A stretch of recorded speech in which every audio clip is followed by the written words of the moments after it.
ರಾತ್ರಿ ಮಲಗಿದಾಗ ಕೆಲವ್ರಿಗೆ ಒಳ್ಳೆ ಕನಸುಗಳು ಬರುತ್ತೆ, ಇನ್ ಕೆಲವ್ರಿಗೆ ಒಂಥರ ಭಯ ಹುಟ್ಟಿಸುವಂಥದ್ದು, ಇನ್ ಕೆಲವ್ರು ಡೀಪ್ ಸ್ಲೀಪ್ ಅಪ್ಪ ನಮ್ಗೆ ಏನು ಗೊತ್ತೇ ಆಗಲ್ಲ, ರಾತ್ರಿ ಮಲಗಿದ್ರೆ ಬೆಳಗ್ಗೆ ಹೇಳ್ತೀವಿ ಅಂತಾರೆ. ಆದ್ರೆ ಕನಸಿನಲ್ಲಿ ಈ ಕಾಗೆಗಳು ಕಾಣಿಸ್ಕೊಂಡ್ರೆ ಇದರ ಸೂಚನೆ ಏನು ಬರುತ್ತೆ? ಸಂದೇಶಗಳನ್ನು ರವಾನೆ ಮಾಡುವಂತ ಪಕ್ಷಿ ಇದು. ಕಾಗೆ ಕೂಗನ್ನ ಕೇಳಿಸ್ಕೊಂಡು ಭವಿಷ್ಯವನ್ನು ಕೂಡ ಹೇಳಬಹುದು. ಶನೈಶ್ಚರ ಒಬ್ಬನಿಗೆ ಬಿಟ್ಟರೆ ಈ ಪಕ್ಷಿ ವಾಹನ ಇನ್ಯಾರಿಗೂ ಇಲ್ಲ. ಅದೇ ಕಾಗೆ ಅಮೃತ ಗಳಿಗೆಯಲ್ಲಿ ಮನೆ ಒಳಗೆ ಬಂದರೆ ಅವರ ಅದೃಷ್ಟವಂತರು. ನೋಡಿ, ಈ ಭೂಕಂಪ, ಸುನಾಮಿ, ಪ್ರಳಯ, ಅಗ್ನಿ ದುರಂತಗಳು ಏನೇನು ಅವಘಡಗಳ ಸಂಭವಿಸಿದ್ರು ಶೀಘ್ರವಾಗಿ ಒಂದು 10 ನಿಮಿಷಕ್ಕೆ ಮೊದಲು ಗೊತ್ತಾಗುತ್ತದೆ. ಇವರ ಪ್ರಾಣ ಪ್ರಯಾಣವನ್ನ ಮಾಡಿ ಇಲ್ಲಿರ್ತಕ್ಕಂತಹ ಮಕ್ಕಳು, ಮೊಮ್ಮಕ್ಕಳು, ಅವರಿಗೆ ಸಂಬಂಧಪಟ್ಟಾಗಿರತಕ್ಕಂತಹ ಅಂತ್ಯೇಷ್ಟಿಯ ಕಾರ್ಯಗಳನ್ನ ಹೇಗೆ ಮಾಡ್ತಾರೋ, ಮಾಡಲ್ವೋ, ಮಾಡದಿದ್ರೂ ಕೂಡ ಈ ಪಿಂಡದ ಪ್ರತಿಫಲದ ಅಂಶ ಇವರ ಖಾತೆಗೆ ಜಮೆ ಮಾಡಲಾಗುತ್ತೆ. ನಮಸ್ಕಾರ, ಶುಭೋದಯ ಪ್ರೀತಿಯ ವೀಕ್ಷಕರೆಲ್ಲರಿಗೂ ಸಂಕಲ್ಪ ಸುದ್ದಿ ಕಾರ್ಯಕ್ರಮಕ್ಕೆ ಆತ್ಮೀಯ ಪ್ರೀತಿಯ ಸ್ವಾಗತ ಹೇಳ್ತಾ ಇರೋದು ನಾನು ಅನುಷಾ. ಮೊದಲನೇ ಬಾರಿ ನಮ್ಮ ಚಾನೆಲ್ ವೀಕ್ಷಿಸ್ತಾ ಇದ್ದೀರಾ ಅಂತಂದ್ರೆ ಈಗಲೇ ನಮ್ಮ ಚಾನೆಲ್ನ ಸಬ್ಸ್ಕ್ರೈಬ್ ಮಾಡಿ, ನಮ್ಮ ವಿಡಿಯೋಸ್ನ ಲೈಕ್ ಮಾಡಿ. ಕಾರ್ಯಕ್ರಮ ವೀಕ್ಷಿಸ್ತಾ ಇರುವ ಸಮಸ್ತ ವೀಕ್ಷಕರಿಗೂ ಒಂದು ಸಂತಸದ ವಿಚಾರ ಇದೆ. ನಮ್ಮ ನವಶಕ್ತಿ ಪೀಠಂ ವತಿಯಿಂದ ಇದೇ ಡಿಸೆಂಬರ್ 1ರಿಂದ ಡಿವೈನ್ ಟೈಮ್ ಅನ್ನೋ ಒಂದು ಹೊಸ ಚಾನೆಲ್ ಪ್ರಾರಂಭ ಆಗ್ತಾ ಇದೆ. So start your good time. ಪ್ರತಿಯೊಬ್ಬರು ಕೂಡ ಈ ಒಂದು ಚಾನೆಲ್ನ ಸಬ್ಸ್ಕ್ರೈಬ್ ಮಾಡ್ಬೋದು. ಚಾನಲ್ ಡಿಸ್ಕ್ರಿಪ್ಷನ್ಗೆ ಹೋಗಿ ಲಿಂಕ್ ಕೊಟ್ಟಿರ್ತೀವಿ, ಅದನ್ನು ಈಗಲೇ ಕ್ಲಿಕ್ ಮಾಡಿ ಚಾನಲ್ಗೆ ಸಬ್ಸ್ಕ್ರೈಬ್ ಆಗಿ. ಸೊ ಏನೆಲ್ಲ ವಿಶೇಷತೆ ಇರುತ್ತೆ ಇದರಲ್ಲಿ ಅಂತ ನೀವು ಯೋಚನೆ ಮಾಡ್ತಾ ಇದ್ರೆ ಪ್ರತಿಯೊಂದು ರೆಮಿಡೀಸ್ನ ಕೂಡ ನಿಮಗೆ ಗುರುಗಳು ಪ್ರಾಕ್ಟಿಕಲ್ ಆಗಿ ಮಾಡಿ ತೋರಿಸ್ತಾರೆ. ಸೊ ಆದಷ್ಟು ಬೇಗ ಹೋಗಿ ಡಿವೈನ್ ಟೈಮ್ ಚಾನಲ್ನ ಸಬ್ಸ್ಕ್ರೈಬ್ ಮಾಡಿ. ಏನು ಎಂದಿನಂತೆ ಕಾರ್ಯಕ್ರಮದಲ್ಲಿ ನಿಮ್ಮೆಲ್ಲರ ನೆಚ್ಚಿನ ಸ್ಪಿರಿಚುವಲ್ ಗುರು ಡಾಕ್ಟರ್ ವಿಷ್ಣು ದತ್ತ ಗುರುಜಿಯವರಿದ್ದಾರೆ. ಬನ್ನಿ ಗುರುಗಳನ್ನ ಇವತ್ತಿನ ಕಾರ್ಯಕ್ರಮಕ್ಕೆ ನಾವು ಬರಮಾಡ್ಕೊಳ್ಳೋಣ. ನಮಸ್ತೆ ಗುರುಗಳೇ, ಶುಭೋದಯ. ಕಾರ್ಯಕ್ರಮಕ್ಕೆ ಭಕ್ತಿಯ ಸ್ವಾಗತ. ಗುರುಗಳ, ರಾತ್ರಿ ಮಲಗಿದಾಗ ಕೆಲವ್ರಿಗೆ ಒಳ್ಳೆ ಕನಸುಗಳು ಬರುತ್ತೆ, ಇನ್ ಕೆಲವ್ರಿಗೆ ಒಂಥರ ಭಯ ಹುಟ್ಟಿಸುವಂಥದ್ದು, ಇನ್ ಕೆಲವ್ರು ಡೀಪ್ ಸ್ಲೀಪ್ ಅಪ್ಪ ನಮ್ಗೆ ಏನು ಗೊತ್ತೇ ಆಗಲ್ಲ, ರಾತ್ರಿ ಮಲಗಿದ್ರೆ ಬೆಳಗ್ಗೆ ಹೇಳ್ತೀವಿ ಅಂತಾರೆ. ಆದರೆ ಕನಸಿನಲ್ಲಿ ಈ ಕಾಗೆಗಳು ಕಾಣಿಸ್ಕೊಂಡ್ರೆ ಇದರ ಸೂಚನೆ ಏನು ಗುರುಗಳೇ? ಯಾಕಂದರೆ ಕೆಲವ್ರಿಗೆ ಹೆದರಿಸಿರುತ್ತೆ ಅಥವಾ ಕೆಲವ್ರಿಗೆ ಬಂದು ಹೋಗ್ತಾ ಇರುತ್ತೆ ಅವಾಗವಾಗ. ಸೊ ಶಾಸ್ತ್ರದಲ್ಲಿ ಏನಾದರೂ ಉಲ್ಲೇಖ ಇದೆಯಾ ಇದು ಪ್ಲಸ್ಸು ಅಥವಾ ಮೈನಸ್ಸು ಅಂತ? ಹೇಗೆ ಇದನ್ನು ಪ್ರಿಡಿಕ್ಟ್ ಮಾಡ್ಬೋದು? ಕನಸಿನಲ್ಲಿ ಕಾಗೆ ಬಂದರೆ ಕೆಲವ್ರು ಹೆದರ್ಕೊಂಡ್ಬಿಡ್ತಾರೆ, ಯಾವ ಕ್ಷೇತ್ರಕ್ಕೆ ಹೋಗಬೇಕು, ಏನಾದರೂ ದಾನ ಮಾಡಬೇಕಾ, ಏನು ಮಾಡಬೇಕು ಗೊತ್ತಾಗಲ್ಲ. ಸೊ ಕಾಗೆ ಕನಸಿನಲ್ಲಿ ಕಾಣಿಸ್ಕೊಂಡ್ರೆ ಏನಂತ ಹೇಳ್ಬೋದು? ಇದು ನನಗೆ ಪಾಸಿಟಿವ್ ಆಗುತ್ತೆ ಅಂತನಾ ಅಥವಾ ನೆಗೆಟಿವ್ ಏನಾದರೂ ಇದು ನನಗೆ ಇಂಡಿಕೇಶನ್ ಕೊಡ್ತಾ ಇದೆ ಅಂತನಾ? ಹೇಗೆ ಗುರುಗಳೇ? ಓಂ ವಿಶ್ವಸ್ಮೈ ನಮಃ. ನಮ್ಮ ಕಾಗೆದು ಗೂಬೆದು ತಗೊಂಡು ಬಂದಿದ್ದೀವಿ. ಕಾಗೆ ಕನಸಲ್ಲಿ ಬಂದರೂ ಅಥವಾ ಯಾರಿಗಾದರೂ ದಾರಿಯಲ್ಲಿ ಹೋಗ್ತಾ ಮುಟ್ಟಿ ಹೋದರೂ ಅದಕ್ಕೆ ಏನು ಕರೀತಾರೆ ಅಂದರೆ ಸಂದೇಶವನ್ನು ರವಾನೆ ಮಾಡುವಂಥದ್ದು, ವಾರ್ತೆಗಳನ್ನು ನಿಮಗೆ ಮುಟ್ಟಿಸುವಂಥದ್ದು. ವಾರ್ತೆಗಳು ಓದುವವರು ಅವರು ಓದಬೇಕಾದ್ರೆ ಕೆಟ್ಟದ್ದು ಓದ್ತಾರೋ ಒಳ್ಳೆಯದ ನಮಗೆ ಗೊತ್ತಾಗುತ್ತೆ. ಏನು ಇರುತ್ತೋ ಪ್ರೆಸೆಂಟ್ ಹೌದು ಆ ಸಿಚುವೇಶನನ್ನು ಅವ್ರು ಓದ್ತಾರೆ. ಇದೀಗ ವಾರ್ತೆಗಳು ಓದುವವರು ಮುಂದಕ್ಕೆ ಹೋಗುತ್ತೆ. ಏನು ನೋಡಿ, ವಾರ್ತೆಗಳು ಓದಬೇಕಾದ್ರೆ ಮೊದಲೇ ಅವ್ರಿಗೆ ಗೊತ್ತಿರಬೇಕು, ಕರೆಕ್ಟ್ ಅಲ್ಲ? ಹೌದು. ತಕ್ಷಣ ಅವ್ರಿಗೊಂದು ವಿಷಯ ಗೊತ್ತಿರಬೇಕು. ಈ ದೇಶದಲ್ಲಿ ಹೀಗಾಯ್ತಂತೆ, ಆ ದೇಶದಲ್ಲಿ ಹಾಗಾಯಿತು, ನಮ್ಮ ರಾಜ್ಯದಲ್ಲಿ ಹೀಗೆ ನಡೆಯಿತು ಅಂತ ಎಲ್ಲ ಸಬ್ಜೆಕ್ಟ್ ಅವ್ರ ಹತ್ರ ಇದ್ದರೆ ವಾರ್ತೆಗಳು ಓದುವವರು ಯಾರು ಅವ್ರ ಹೆಸರು ಹೇಳ್ತಾರೆ ಮತ್ತು ಎಲ್ಲಿ ಜಾಗ ಎಲ್ಲ ಹೇಳ್ಕೊಂಡು ಹೋಗ್ತಾರೆ. ಇದು ಚಂದನ ಟಿ ವಿಲಿ ಬಹಳ ಚೆನ್ನಾಗಿ ಬರ್ತಾಯಿತ್ತು. ಹೌದು, ಬಹಳ ಅದ್ಭುತವಾಗಿ. ಈಗ ವಾರ್ತೆಗಳು ಮಾತ್ರ ತೆಗೆದುಕೊಳ್ತೇನೆ. ಅಂದರೆ ಕಾಗೆ ಸಂದೇಶಗಳನ್ನು ರವಾನೆ ಮಾಡುವಂಥ ಪಕ್ಷಿ ಇದು. ಅದು ಕನಸಲ್ಲಿ ಬರುತ್ತೋ ಅಥವಾ ನಿಮ್ಮನ್ನು ಮುಟ್ಟಿ ಹೋಗುತ್ತೋ, ಒಟ್ಟಾರೆಯಾಗಿ ಕಾಗೆಯನ್ನು, ಆಮೇಲೆ ಕಾಗೆ ಕೂಗನ್ನು ಕೇಳಿಸ್ಕೊಂಡು ಭವಿಷ್ಯವನ್ನು ಕೂಡ ಹೇಳಬಹುದು. ಈ ಪಂಚಪಕ್ಷಿ ಶಾಸ್ತ್ರ ಅಂತ ನೀವು ಕೇಳಿದ್ದರೆ, ಆ ಪಂಚಪಕ್ಷಿ ಶಾಸ್ತ್ರದಲ್ಲಿ ಅತ್ಯಂತ ಪ್ರಧಾನವಾಗಿ ಅಷ್ಟೇ ಅಲ್ಲ, ಕಾಗೆಗೆ ಒಂದು ಸೋಲ್ ಕಂಡುಹಿಡಿಯೋ ಕೆಪಾಸಿಟಿ ಇರುತ್ತೆ. ಈಗ ನಾನು ಇಲ್ಲಿ ಇದ್ದೀನಿ, ಮತ್ತೆ ನನ್ನ ಆತ್ಮ ಎಲ್ಲಿದೆ ಅಂತ ಕಂಡುಹಿಡಿಯಲಿಕ್ಕೆ ಗೊತ್ತಾಗ್ತಕ್ಕಂಥ ಏಕೈಕ ಪಕ್ಷಿ ಅಂದರೆ ಕಾಗೆ ಮಾತ್ರನೇ. ಗುರುತು ಹಿಡಿಯುತ್ತೆ, ಪತ್ತೆ ಹಚ್ಚುತ್ತೆ. ಅಂಥ ಶಕ್ತಿ ಇರುತ್ತೆ, ಅದ್ಭುತವಾದದ್ದು. ನೋಡಿ, ನೀವು ನವಗ್ರಹಗಳಲ್ಲೇ ಪಕ್ಷಿ ವಾಹನ ಯಾರಿಗೂ ಇಲ್ಲ. ಶನೈಶ್ಚರ ಒಬ್ಬನಿಗೆ ಬಿಟ್ಟರೆ ಈ ಪಕ್ಷಿ ವಾಹನ ಇನ್ಯಾರಿಗೂ ಇಲ್ಲ. ನೀವು ಕೇಳಿದ್ದ ಈ ಪ್ರಶ್ನೆಯಿಂದ ನೋಡಿ ಇವೆಲ್ಲ ನಾನು ಹೊರಗೆ ಚೆಲ್ಲಬಹುದು. ಬಹುಶಃ ಕನಸಿಗೆ ಆಮೇಲೆ ಬರ್ತೀನಿ. ಕನಸಿಗೆ ಬಂದರೆ ಒಳ್ಳೆಯದು ಹೌದು, ಕೆಟ್ಟದ್ದು ಹೌದು. ಏನು ಕೆಟ್ಟದ್ದು ಒಳ್ಳೆಯದು ಅಂತಂದರೆ, ಆ ಬ್ರಾಹ್ಮಿ ಮುಹೂರ್ತದಲ್ಲಿ ಏನಾದರೂ ಬಂದಿದ್ದರೆ, ಈ 3ನೇ ಯಾಮ 4ನೇ ಯಾಮದಲ್ಲಿ ಏನಾದರೂ ಕಾಗೆ ಬಂದಿದ್ದರೆ ನಿಮಗೊಂದು ವಾರ್ತೆಯನ್ನು ತಿಳಿಸಲು ಬಂದಿರುತ್ತದೆ. ಯಾವುದದು? ಬ್ಯಾಡ್ ಆರ್ ಗುಡ್. ಸ್ವಲ್ಪ ಭಯನೇ ಇದು, ಏನಪ್ಪ ಕಾಗೆ ಬಂದರೆ ಅಂಥೇಳಿ ಸ್ವಲ್ಪ ಭಯ ಇರುತ್ತೆ ಎಲ್ರಿಗೂ. ಆಮೇಲೆ ಶನೈಶ್ಚರನ ವಾಹನ ಅದು. ಮೊದಲೇ ಅವನು ಜಡ್ಜ್ಮೆಂಟ್ ಕೊಡುವವನು, ಅವನು ಕರ್ಮದ ಫಲದ ಮೇಲೆ ಜಡ್ಜ್ಮೆಂಟ್ ಮಾಡುವವ. ಅದಕ್ಕಾಗಿ ಒಳಿತು ಹೌದು, ಕೆಟ್ಟದ್ದು ಹೌದು. ಅದೇ ಕಾಗೆ ಅಮೃತ ಗಳಿಗೆಯಲ್ಲಿ ಮನೆ ಒಳಗೆ ಬಂದರೆ ಅವರು ಅದೃಷ್ಟವಂತರು. ಅದೇ ಕಾಗೆ ಬೇರೆ ಟೈಮಲ್ಲಿ ಮನೆ ಒಳಗೆ ಬಂದರೆ ನಾವು ಮನೆ ಬಿಡಬೇಕು. ಇಷ್ಟೊಂದು ಸವ್ಯವೂ ಅಪಸವ್ಯವೂ ಎರಡೂ ಇರತಕ್ಕಂತಹದ್ದೇ. ಅದಕ್ಕಾಗಿ ಕಾಗೆಗೆ ಒಂದು ವಿಶಿಷ್ಟವಾಗಿರತಕ್ಕಂತಹ ಗುಣ ಇದೆ. ಆಮೇಲೆ ಇನ್ನೊಂದು, ಏನೋ ಕಾಗೆ ಕೂಗಾಡ್ತೀಯಾ ಅಂತಾರೆ, ಹೌದು ಅಲ್ವಾ? ಆಮೇಲೆ ನೋಡಿ, ಕಾಗೆ ನೀವೆಲ್ಲಾದರೂ ಸ್ವಲ್ಪ ಆಹಾರ ಇಟ್ಟಿದ್ರೆ ಅದರ ಪರಿವಾರವನ್ನೆಲ್ಲ ಕರೆಯುತ್ತೆ. ಅದನ್ನು ನೋಡಿ ಕೂಡ ಕಲಿ ಅಂತ ಹೇಳುತ್ತೆ. ಭಾಳ ಕಲಿಯಿರುತ್ತೆ ನಾವು ಕಾಗೆಯಿಂದ. ಆಮೇಲೆ ಕಾಗೆ ಯಾರ ಬಳಿಯೂ ಹೋಗೋದಿಲ್ಲ. ಕಾರಣ, ಅದರ ಅರ್ಥ ಏನಂತಂದರೆ, ಬೇರೆ ಗೂಡುಗಳಿಗೆ ಅದು ಹೋಗೋದಿಲ್ಲ. ಕಾಗೆನೇ ಗೂಡು ಮಾಡಿಕೊಂಡು ಅದರ ಗೂಡಲ್ಲಿ ಅದು ವಾಸ ಮಾಡುತ್ತೆ. ಒಂದು ಸಲ ಈ ಕೋಗಿಲೆಯ ಮರಿಗಳನ್ನು ತಂದು ಕಾಗೆಯ ಗೂಡಲ್ಲಿ ಬಿಟ್ಟು ಹೊರಟು ಬಿಡುತ್ತೆ. ಆದರೆ ಕಾಗೆ ತನ್ನದೇ ಮರಿಗಳು ಅನ್ನೋ ರೀತಿಯಲ್ಲಿ ಅದು ಪೋಷಣೆ ಮಾಡುತ್ತೆ. ಒಂದಷ್ಟು ದೊಡ್ಡವಾಗ್ತಿದ್ದಂಗೆ ಕಾಗೆ ಗೊತ್ತಾಗುತ್ತೆ. ಆದರೂ ಅದು ಅದಕ್ಕೇನು ಬೇಕೋ ಹೊರಗಿನ ಆಹಾರ ತಂದು ಕೊಡುತ್ತಾ ಪಾಲನೆ ಮಾಡುತ್ತೆ. ಇದರಿಂದ ನಾವೇನು ಕಲಿಬೋದು ಅಂತಂದರೆ, ಪರೋಪಕಾರವನ್ನು ಕಲಿಬೋದು ಒಂದು ಕಾಗೆಯನ್ನು ನೋಡಿದರೆ ಪ್ರೀತಿಯ ಬಂಧುಗಳೇ. ಅಂತಹ ಕಾಗೆ ಬಹಳ ಅದ್ಭುತ, ಬಹಳ ಅದ್ಭುತ. ಈಗ ನೋಡಿ, ಒಂದು 3-4 ವರ್ಷಗಳಿಂದ ಅನ್ಕೋತೀನಿ,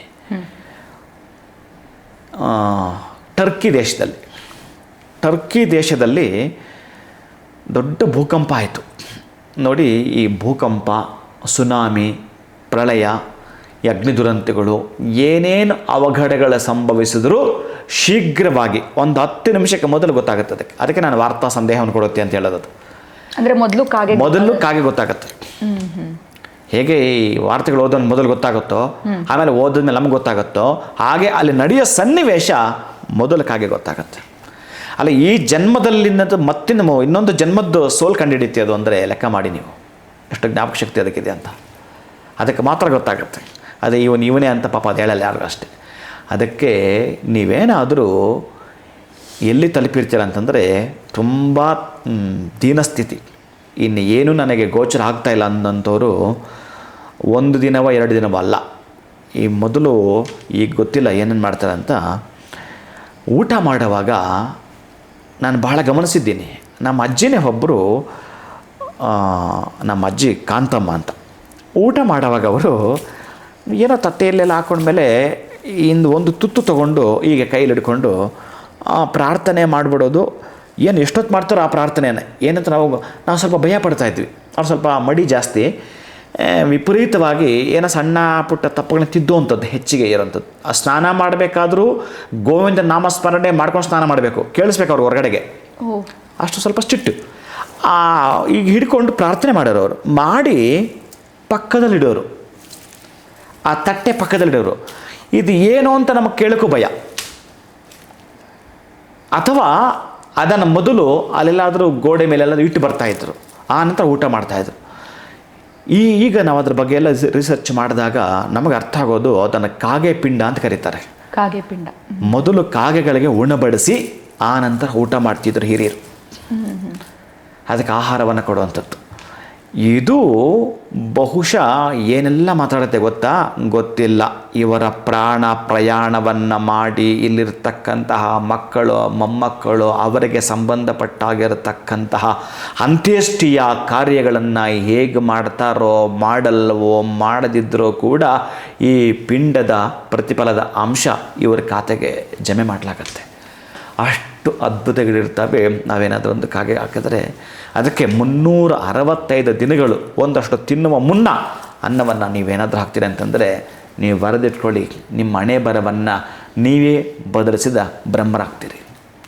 ನೀವೇ ಬದಲಿಸ್ಕೋಬೋದು, ಅಷ್ಟು ಶಕ್ತಿ ಇರುತ್ತೆ ಅಂತಹ ಕಾಗೆ ದೊಡ್ಡ ಮಟ್ಟದಲ್ಲಿ. ಆಮೇಲೆ ಇನ್ನೊಂದು, ನಮಗೆ ಕಾಡುಗಳಿದ್ದಾವೆ. ಯಾರು ಆ ಕಾಡುಗಳು ನಿರ್ಮಾಣ ಮಾಡಿದವರು? ನಾವಂತೂ ಅಲ್ಲ. ಹೌದು, ಕಾಡುಗಳು ತಂತಾನೇ ಬೆಳೀತವೆ. ಹೇಗೆ ಬೆಳೀತವೆ? ತಂತಾನೇ. ಪಕ್ಷಿಗಳು ಏನು ತಿಂದದ್ದು ಆಹಾರ ಇರುತ್ತೋ ಅದರದ್ದು ಸಂಬಂಧಪಟ್ಟಾಗಿರತಕ್ಕಂತಹದ್ದೇ ಒಂದಷ್ಟು. ನೀವೀಗ ನೋಡಿ, ಬೇವಿನ ಮರಗಳು ಜಾಸ್ತಿ ಎಲ್ಲಿದ್ದಾವೆ ಅಲ್ಲಿ ಕಾಗೆಗಳು ಜಾಸ್ತಿ ಇರ್ತವೆ. ಆ ಬೇವಿನ ಬೀಜ ತಿಂದು ಅದು ಮತ್ತು ಅಲ್ಲಿ ಹಾಕುವಂಥದ್ದು ಹೇಗಿರುತ್ತೋ ಬೇವಿನ ಮರಗಳಾಗಿರಬಹುದು. ಒಟ್ಟಾರೆಯಾಗಿ ಒಂದು ರೀತಿಯ ಕಾಗೆಯನ್ನು ರೈತ ಮಿತ್ರ ಅಂತ ಕರಿಬಹುದು. ರೈತ ಮಿತ್ರನೇ ಅದು. ರೈತನಿಗೆ ಬಹಳ ದೊಡ್ಡ ಮಟ್ಟದಲ್ಲಿ, ಈಗ ಕಾಡುಗಳು ಇರೋದ್ರಿಂದ ಮಳೆ ಬರುತ್ತೆ, ಮಳೆಗಳು ಬಂದಾಗ ಚೆನ್ನಾಗಿ ಬೆಳೆಗಳಾಗತ್ತೆ. ಆ ಕಾಡುಗಳು ಮತ್ತಷ್ಟು ಅಭಿವೃದ್ಧಿ ಆಗಲಿಕ್ಕೆ ಈ ಪಕ್ಷಿಗಳೇ ಕಾರಣ. ಆಮೇಲೆ ಎತ್ತರಕ್ಕೆ ಆರ್ತಕ್ಕಂತಹ 3 ಪಕ್ಷಿಗಳು, ಕಾಗೆ, ಗೂಬೆ ಆ್ಯಂಡ್ ಗರುಡ. ಇನ್ನು ಇದರಲ್ಲಿ ನವಿಲು, ಹಂಸ ಬರುತ್ತೆ. ಈ ನವಿಲು ಹಂಸಗಳು ಎಲ್ಲಿರ್ತಾವೋ ಅಲ್ಲಿ ಧನಧಾನ್ಯಗಳ ಕೊರತೆ ಇರಲ್ಲ, ಅದ್ಭುತವಾಗಿರ್ತವೆ. ಧನಧಾನ್ಯಗಳ ಕೊರತೆ ಇರಲ್ಲ. ಆಮೇಲೆ ಈ ಕಾಗೆ ಭಾಳ ಪ್ರಧಾನವಾಗಿ ಕನಸಲ್ಲಿ ಬಂದರೆ ಆ 3ನೇ 4ನೇ ಯಾಮಕ್ಕೆ ಸಂಬಂಧಪಟ್ಟ ಹಾಗೆ ನಮಗೆ ಸೂಚನೆ ಕೊಡುತ್ತೆ. ನೀವೇನು ಯೋಚನೆ ಮಾಡ್ತಿರ್ತೀರೋ ಅದು ಕೆಟ್ಟದ್ದಾಗ್ಬೋದು, ಒಳ್ಳೆಯದಾಗ್ಬೋದು. ಒಟ್ಟು ನಮಗೆ ಒಳ್ಳೆಯದೇ ಆಗಬೇಕು ಅಂತಂದರೆ ನೀವು ಅಲ್ಲಿಂದ ಕಾಗೆಗಳಿಗೆ ಆಹಾರವನ್ನು ಕೊಡಬೇಕು.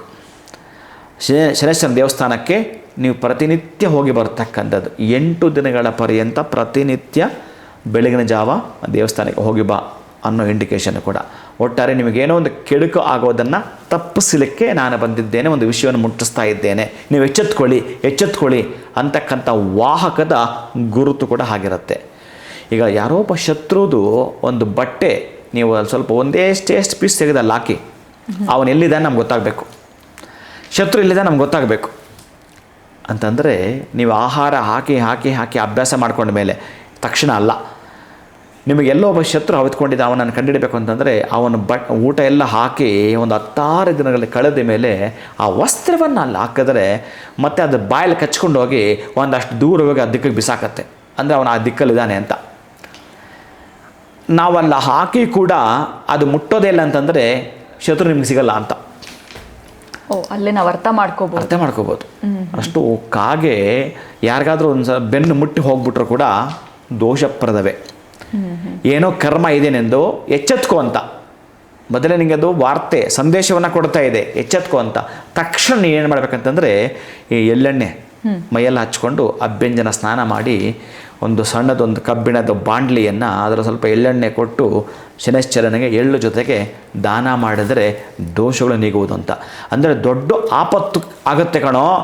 ಈಗ ಟರ್ಕಿಯಲ್ಲಿ ಯಾವಾಗ ಈ ಕಾಗೆಗಳು ಒಂದು ಗುಂಪು ಹಾರಾಟ ಮಾಡಿಕೊಂಡು ಮೇಲಿಂದ ಕೆಳಗೆ, ಕೆಳಗಿಂದ ಮೇಲಕ್ಕೆ, ಮೇಲಿಂದ ಕೆಳಗೆ ಹಿಂಗೆ ಯಾವಾಗ ಹಾರಾಟ ಮಾಡ್ತವೋ ಆ ಜಾಗದಲ್ಲಿ 100ಕ್ಕೆ 100 ದೊಡ್ಡ ಮಟ್ಟದ ತೊಂದರೆ ಕಾಣಿಸ್ಕೊಳ್ಳುತ್ತೆ ಅಂತಲೇ ಅರ್ಥ. ಇನ್ನೂ ಕೆಲವು ಕಾಗೆಗಳು ಯಥೇಚ್ಛವಾಗಿ ಒಂದು 5-6 ಕಡೆ ಅಥವಾ ಒಂದೇ ಕಡೆ 5-6 ಕಾಗೆಗಳು ಗೂಡುಗಳು ಕಟ್ಟಿದ್ದಾರೆ. ಯಥೇಚ್ಛವಾಗಿ ಎಲ್ಲಿ ಗೂಡು ಕಟ್ಟಿರುತ್ತೋ ಅಲ್ಲಿ ನಿಧಿ ಇರುತ್ತೆ ಅಂತಲೂ ಕೂಡ ಶಾಸ್ತ್ರ ಹೇಳುತ್ತೆ.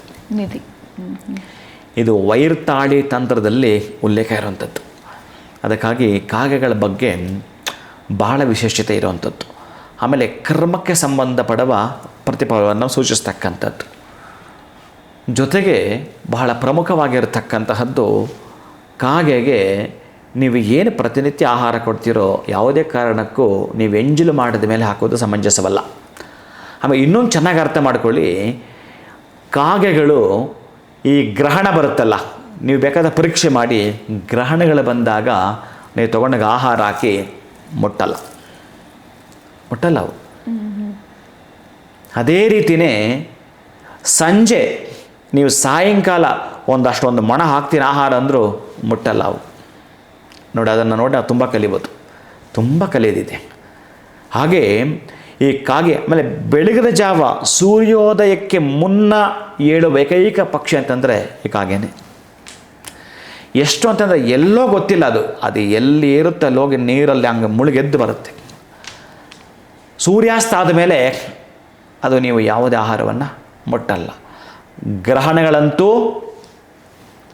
ಮುಟ್ಟೋದಿರಲಿ, ನೋಡೋದು ಇಲ್ಲ, ಹಾಕಿದಲ್ಲೇ ಇರುತ್ತೆ. ನೋಡಿ ಎಷ್ಟು ಒಂದೊಂದಕ್ಕೂ ಶಕ್ತಿ ಇದೆ ಅಂತಂದರೆ ಅಂಥ ಅದ್ಭುತವಾದ ಶಕ್ತಿ ಇದೆ. ಅದಕ್ಕಾಗಿ ಕಾಗೆಯನ್ನು ಅದರ ಗುಣವಾಹಕ ಶಕ್ತಿ ಎಲ್ಲಿದೆ ಅಂತಂದರೆ ಕರ್ಮದ ಫಲದ ಆಧಾರದ ಮೇಲಿದೆ. ಅದಕ್ಕೆ ಶನೈಶ್ಚರ ಪ್ರಾಣಿಗಳನ್ನ ಬಿಟ್ಟು ಪಕ್ಷಿಯನ್ನೇ ವಾಹನವಾಗಿ ಮಾಡಿಕೊಂಡು ಒಂಥರ ಸಂಕೇತವದು. ಆಮೇಲೆ ಅದಕ್ಕೆ ಒಂದೇ ಕಣ್ಣೇ ಇರೋದು, ಆ ಒಂದೇ ಕಣ್ಣಿಂದಲೇ ನೋಡುತ್ತೆ ಅದು. ಯಾಕೆ ಒಂದೇ ಕಣ್ಣಿಂದ ಅಂತಂದರೆ ಈ ಸೀತಾದೇವಿಯನ್ನು ಕುಟುಕು ಬಿಡುತ್ತೆ ಒಂದು ಸಲ. ಆವಾಗ ರಾಮ ದರ್ಬೆಯನ್ನು ಮಾಡಿಕೊಂಡು ಈ ರೀತಿ ಅದರ ಮುಖಕ್ಕೆ ಹಾಕ್ತಾನೆ, ಕಣ್ಣಿಗೆ ಚುಚ್ಕೊಂಡ್ಬಿಡುತ್ತೆ. ಆವತ್ತಿಂದ ಅದಕ್ಕೊಂದು ಶಾಪ, ಒಂದು ಕಣ್ಣೇ ಇರ್ತಕ್ಕಂತಹದ್ದು. ಅಂತಹ ಆ ಒಂದು ಕಣ್ಣಿನ ಏನು ಕಾಗೆ ಇದೆಯೋ, ಕಾಗೆಯ ಬಗ್ಗೆ ಕರ್ಮವಾಹಕವಾಗಿರತಕ್ಕಂತಹ ಸಂದೇಶವನ್ನು ಕೊಡುವಂಥದ್ದು. ಕರ್ಮ ಮೀನ್ಸ್ ಎರಡು ಬ್ಯಾಡ್ ಆರ್ ಗುಡ್, ಶುಭ ಮತ್ತು ಅಶುಭ, ಈ ಎರಡನ್ನೂ ಕೂಡ ನಮಗೆ ತೋರಿಸುತ್ತೆ. ಮೊದಲ ಶನೈಶ್ಚರ ತೀರ್ಮಾನ ಕೊಡುವವನು, ಜಡ್ಜ್ ಆಗಿರುತ್ತಾನೆ. ಅಂತಹ ಜಡ್ಜ್ಗೆ ವಾಹನ ಅಂತಂದರೆ ಇನ್ಹೇಗಿರುತ್ತೆ ಹೇಳಿ, ಎಂಥದ್ದಿರುತ್ತೆ ಹೇಳಿ? ನೀವು ಭಯ ಪಡಬೇಕಾಗಿಲ್ಲ. ನಾವೇನಾದರೂ ಒಂದು ವರ್ಷದಲ್ಲಿ ನಮ್ಮ ಕನಸುಗಳನ್ನು ನನಸು ಮಾಡ್ಕೊಳ್ಬೇಕಂತಂದರೆ ನೀವು ಊಟ ಮಾಡುವ ಮುನ್ನ ಒಂದಷ್ಟು ಹಾಕಿ. ಇವತ್ತೆಲ್ಲೋ ಬೆಳಗ್ಗೆ ಹೊರಟು ಬಿಡ್ತೀರಿ, ಎಲ್ಲೋ ಹೋಟೆಲ್ ಮಾಡ್ತೀರಿ, ಅಲ್ಲೆಲ್ಲೋ ಹಾಕೋಕ್ಕೆ ಜಾಗ ಇಲ್ಲ. ಮನೆ ಬಿಡೋವಾಗಲೇ ಏನಿರುತ್ತೋ ಆ ಪದಾರ್ಥ ಇವತ್ತು ಕಾಗೆಗಳಿಗೆ ಹಾಕೋಕ್ಕಾಗಲಿಲ್ಲ. ಯಾವುದೋ ಒಂದು ಪಕ್ಷಿಗೆ ಯಾವುದೋ ಒಂದು ಸಣ್ಣದ್ದು ಕ್ರಿಮಿಕೀಟಗಳು ತಿನ್ನಲಿಕ್ಕಾದರೂ ಒಂದಷ್ಟು ಸಕ್ಕರೆ ಬೆಲ್ಲವನ್ನು ಹಾಕಿ ಆದರೂ ಹೋಗಬೇಕು. ಯಾಕೆ? ಕಾಗೆಗಳಿಗೆ ಹಾಕೋಕ್ಕಾಗಲಿಲ್ಲ ಅಂತೇಳಿ. ಒಂದಷ್ಟು ಬಿಸ್ಕೆಟನ್ನು ಅಥವಾ ಎಣ್ಣೆಯಲ್ಲಿ ಕರಿದ ಪದಾರ್ಥ ಅಂತ ಹೇಳ್ತಾನೆ. ಎಣ್ಣೆಯಲ್ಲಿ ಕರಿದ ಪದಾರ್ಥ ಏನಾದರೂ ಸರಿಯೇ, ನೀವೇನು ಕೋಡುಬಳೆ, ಚಕ್ಲಿ, ಮಿಚ್ಚರ್ ಅಂತ ಇರ್ತಾರಲ್ಲ, ಆ ಒಂದು ಅಷ್ಟು ಹಾಕಿಬಿಟ್ಟು ಹೋಗಿ ನಿಮಗೆ ಶನಿಯ ದೋಷಗಳು ಏನಿದ್ದರೂ ಕೂಡ, ಕಂಟಗಳಿದ್ದರೂ ಕೂಡ, ಆಪತ್ತುಗಳಿದ್ದರೂ ಕೂಡ, ಅವಘಡಗಳಿದ್ದರೂ ಕೂಡ ತಪ್ಪಿಸ್ತಕ್ಕಂತಹದ್ದಿರುತ್ತೆ. ಅಂತಹ ಶಕ್ತಿ ಇರುವಂಥದ್ದು ಪ್ರೀತಿಯ ಬಂಧುಗಳೇ ಕಾಗೆ. ಸೊ ಮನೆ ಮುಂದೆ ಕಾಗೆ ಕೂಗ್ತಾ ಇದ್ರು ಕೂಡ ಯಾರೋ ಬರ್ತಾರೆ ಅನ್ನೋ ಒಂದು ಸೂಚನೆ ಅಂತ ನಾವು ಅನ್ಕೊಳ್ತೀವಿ. ಕಾಗೆ ಕೂಗ್ತಾ ಇತ್ತು, ಅದಕ್ಕೆ ಯಾರೋ ನೆಂಟರು ಬಂದರು ಅಂತ. ಸೊ ಇದು ಕೂಡ ಸತ್ಯ ಆಗತ್ತಾ ಗುರುಗಳು? ಅದೇ ನಾನು ಕಾಗೆ ಶಾಸ್ತ್ರ ಅಂತ ಹೇಳಿದ್ನಲ್ಲ, ನಿಮ್ಮ ಮನೆಯ ಬಲಗಡೆ, ನಿಮ್ಮ ಮನೆಯ ಎಡಗಡೆ ನೋಡಿ, ನಿಮ್ಮ ಮನೆಯ ಪೂರ್ವಕ್ಕಿದ್ದರೆ ಎಡಗಡೆ ಅಂತ ತೆಗೆದುಕೊಂಡಾಗ ಆಗ್ನೇಯ ಭಾಗವಾಗುತ್ತೆ, ಬಲಗಡೆ ತೆಗೆದುಕೊಂಡಾಗ ಆಗ್ನೇಯ ಭಾಗ ಆಗುತ್ತೆ, ಲೆಫ್ಟ್ ಸೈಡ್ ತೆಗೊಂಡಾಗ ಈಶಾನ್ಯ ಭಾಗ ಆಗುತ್ತೆ. ಅದೇ ನಿಮ್ಮ ಬಲಗಡೆ ಅಂತ ಏನಾದರೂ ಕೂಗಿದ್ರೆ ಖಚಿತ ನೆಂಟರು ಬರುತ್ತಾರೆ, ಅಥವಾ ನೆಂಟರ ಮನೆಗೆ ನೀವಾದರೂ ಹೋಗ್ತೀರಿ, ಇದಿರುತ್ತೆ. ಅದೇ ಲೆಫ್ಟ್ ಸೈಡು ನೀವೇನಾದರೂ ಪ್ರಯಾಣ ಮಾಡುವಾಗ ಏನಾದರೂ ಕಾಗೆ ಏನೋ ಶಬ್ದ ಮಾಡುತ್ತೆ ಅಂತಂದರೆ ಸಕ್ಸಸ್ ಆಯಿತು ಅಂತ. ಇವತ್ತು ನೀನು ಹೋಗೋ ಕೆಲಸದಲ್ಲಿ ಸಕ್ಸಸ್ ಆಗುತ್ತೆ ಅಂತ ನೋಡಿ ಎಷ್ಟಿದೆ ಅಂತ. ಹಾಗಾಗಿ ಕಾಗೆ, ಆಮೇಲೆ ತುಂಬ ಕಾಗೆಗಳು ಯಥೇಚ್ಛ ಒಂದೇ ಕಡೆ ಸೌಂಡ್ ಮಾಡ್ತಾಯಿದೆ ಅಂತಂದರೆ ಅಲ್ಲಿ, ಆಮೇಲೆ ಪದೇ ಪದೇ ಮಾಡ್ತಿದೆ ಅಂತಂದರೆ ಬ್ಯಾಡ್ ಇಂಡಿಕೇಶನ್. 5-6 ಕಾಗೆಗಳು, ಒಂದು 10 ಕಾಗೆಗಳು ನಿಮ್ಮ ಮನೆಯ ಮೇಲೆ ಅಥವಾ ಮನೆಯ ಹಿಂದುಗಡೆ ಮಾಡುತ್ತಿದೆ ಅಂತಂದರೆ ಅಶುಭ ಸೂಚನೆಯೂ ಹೌದು. ಮನೆಯ ಮುಂದುಗಡೆ ಒಂದು ಸೌಂಡ್ ಮಾಡ್ತಂತಂದರೆ ಒಂದು ಅದೃಷ್ಟ ನಿಮ್ಮನ್ನು ಹುಡ್ಕೊಂಡು ಬಂತು ಅಂತ, ನೀವು ಯಾವುದೋ ಮಾಡೋ ಕೆಲಸ ಸಕ್ಸಸ್ ಆಯಿತು ಅಂತ ಎಚ್ಚೆತ್ಕೊಳ್ಳಿ ಅಂತ. ನೋಡಿ, ಇಷ್ಟೆಲ್ಲ ಇನ್ನೂ ಇದೆ. ಅದ್ಭುತವಾಗಿ ಕಾಗೆ ಬಗ್ಗೆ ಮಾತಾಡೋಂಥದ್ದು ಬಹಳ ವಿಶೇಷತೆ ಇದೆ. ಅದಕ್ಕಾಗಿ ಯಾರದೇ ಕನಸಲ್ಲಿ ಬಂದರೂ, ಈಗ ನಿಮ್ಮ ಕನಸಲ್ಲಿ ಬಂದಿದ್ದರೆ ನೀವು ತಿಳ್ಕೊಂಡ್ರಿ, ಯಾರೋ ಒಬ್ಬರು ಮುಟ್ಟು ಹೋಗಿರುತ್ತೆ, ಇನ್ನೊಬ್ಬರಿಗೆ ಯಾರಿಗೋ ಮನೇಲಿ ಬರುತ್ತೆ, ಆ ಮನೆಗೆ ಬಂದಿರೋಂಥ ಟೈಮಿಂಗ್ಸ್ ಇದೆಯಲ್ಲ, ಅದು ಬಹಳ ಮುಖ್ಯ ಆಗತ್ತೆ. ಅದೇ ಹೇಳಿದ್ದು ನಾನು, ಅಮೃತ ಗಳಿಗೆಯಲ್ಲಿ ಬಂದರೆ ಅದ್ಭುತವಾಗಿ ಬೆಳೀತಾರೆ ಅವರು. ಈ ಟೈಮನ್ನು ಚೆಕ್ ಮಾಡಿಕೊಂಡ್ರು ಕಾಗೆಗೆ ವಾಹಕ ಶಕ್ತಿ ಇರೋದ್ರಿಂದ ಅಂತಹ ಅದ್ಭುತಗಳನ್ನು ನಮಗೆ ದಯಪಾಲಿಸುತ್ತೆ. ಖಂಡಿತವಾಗ್ಲೂ ಗುರುಗಳ ಕಾಗೆ ಬಗ್ಗೆ ಇಷ್ಟೊಂದು ಮಾಹಿತಿ ಇದೆ ಅಂತಾನೆ ಗೊತ್ತಿರಲ್ಲ. ಬಹುಶಃ ಇದು ಚಿಕ್ಕ ಟಾಪಿಕ್ ಇರುತ್ತೆ ಅಂತ ಅನ್ಕೊಂಡೆ. ನೀವು ಹೇಳ್ದಂಥ ವಿಚಾರಗಳು ಎಲ್ಲೋ ಒಂದು ಕಡೆ ಭೂಕಂಪ ಆಗುತ್ತೆ ಅನ್ನೋ ಒಂದು ಇಂಡಿಕೇಶನ್ಸ್ ಕೂಡ ನಮಗೆ ಇದರಿಂದನೇ ಗೊತ್ತಾಗುತ್ತೆ ಅಂತ ಹೇಳಿದ್ರಿ. ಅದ್ಭುತವಾಗಿರುವಂಥ ವಿಚಾರಗಳು. ಬರೀ ಕಾಗೆ ಕನಸಿನಲ್ಲಿ ಬಂತು ಅಂದರೆ ಏನೋ ಒಂದು ಪ್ರಾಬ್ಲಮ್ ಇರಬೇಕು, ದೇವಸ್ಥಾನಕ್ಕೆ ಹೋಗ್ಬಿಟ್ ಬಾ ಅಷ್ಟೇ ಅಲ್ಲ, ಎಷ್ಟು ಅರ್ಥಗಳಿದೆ. ಜೊತೆಗೆ ನಾವು ಏನೇ ಒಂದು ಆಹಾರ ಸೇವನೆಗಿಂತ ಮುಂಚೆ ಆ ಕಾಗೆಗೆ ಹಾಕಿ ಮಾಡೋದು ಕೂಡ ಭಾಳ ಒಳ್ಳೆಯದು ಅನ್ನೋದ್ರ ಬಗ್ಗೆ ತಿಳಿಸಿದ್ರಿ. ಕಾಗೆ ಮಟಕು ಹೋಗಿರ್ಬೋದು ಅಥವಾ ಕನಸಿನಲ್ಲಿ ಬಂದಿರ್ಬೋದು, ಏನು ಅರ್ಥಗಳಿದೆ ಅನ್ನೋದ್ರ ಬಗ್ಗೆ ನಮಗೆ ಅರ್ಥಪೂರ್ಣವಾಗಿ ನೀವು ತಿಳಿಸ್ಕೊಟ್ಟಿದ್ದೀರಾ. ಕಾಗೆ ಕನಸಿನಲ್ಲಿ ಬಂದರೆ ಇಷ್ಟೆಲ್ಲ ಮಾಹಿತಿ ಈ ಒಂದು ಕಾಗೆ ವಿಚಾರವಾಗಿ ನಮಗೆ ತಿಳಿಸ್ಕೊಟ್ಟಿದ್ದಕ್ಕೆ ಧನ್ಯವಾದಗಳು ತಮಗೆ. ನಮಸ್ಕಾರ ಗುರುಗಳೇ. ಹರೇ ಶ್ರೀನಿವಾಸ. ಇನ್ನು ಇವತ್ತಿನ ವಿಡಿಯೋವನ್ನು ಮುಗಿಸುವಂತಹ ಸಮಯ ಆಗಿದೆ. ನಮಸ್ಕಾರ.